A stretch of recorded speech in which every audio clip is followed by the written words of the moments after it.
true, scary story. I was desperate for a job, you know? I'd been scrolling through Craigslist every day, hoping to find something. That's when I came across this ad, simple enough, looking for a personal assistant. The pay seemed too good to be true, but I thought, maybe I got lucky. The guy who posted it claimed he was a business owner, looking for someone to help with some paperwork and errands. So, I applied.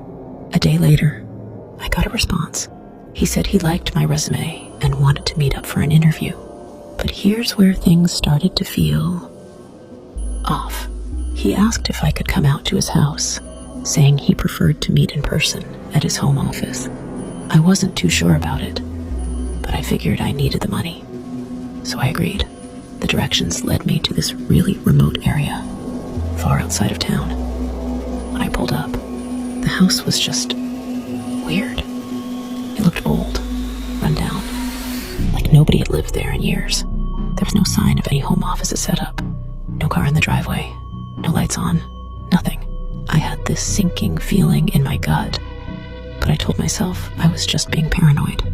I walked up to the door, knocked, and after what felt like forever, the door creaked open.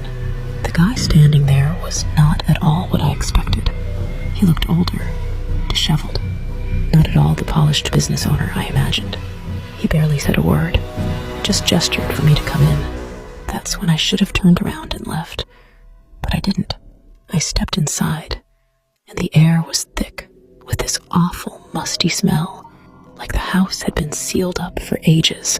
There was no sign of any office, just old furniture, and it looked like he had been living there alone for a long time.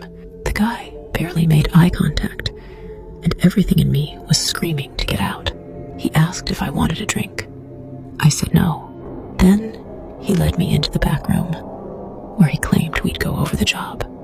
As I followed him, I noticed something. The back door had a padlock on it.